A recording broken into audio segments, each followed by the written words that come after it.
Are you tired of having mud, rocks, dirt, and debris slung up in the cab of your Defender? Well, today we're going to show you how to install SuperATV's fender flares. So let's jump right in.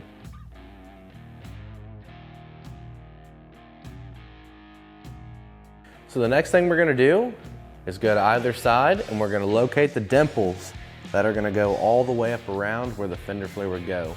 Now we've already had fender flares installed on this machine, so our dimples aren't present, but you can guide yourself off of each of our locations where we've already had our screws in. That's exactly where the dimples are going to be. So the easiest way to do it is to find a center dimple, maybe find a dimple on the front side and then maybe down here at the bottom. Make sure that everything lines up, and then you can go ahead and take your fender flare. Like I said, after you've checked it, make sure everything lines up right. So right there's where it'd be. And to get them started in there, it's okay to use, an impact or a screw gun, anything like that. But to tighten them, we highly recommend that you use a ratchet, because you are just tightening it into plastic, so you will strip it out if you're not careful. So you just line it up, get your screw started, and then like I said, to tighten it, make sure you use a ratchet. So we're just gonna run all our screws in here.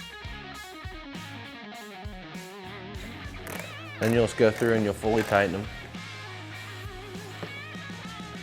So the next thing we're gonna do is come back here to the bed of the machine, and there's gonna be this Allen-headed screw going up through the bed here. All we're gonna wanna do is loosen it enough to where whenever we go to install our fender flare, it'll slip on the threads.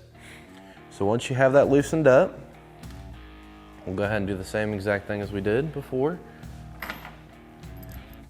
We'll look at all of our dimples and use our screw back here as kind of a guide.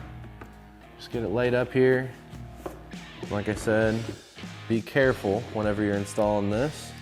You don't want to pull the threads out, or you don't want to strip the hole out, I should say, because you are just tightening into plastic.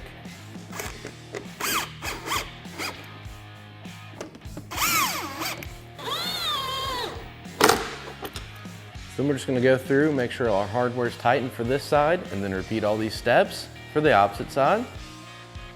And there you have it. That's how super quick and easy it is to install SuperATV's fender flares on this Can-Am Defender.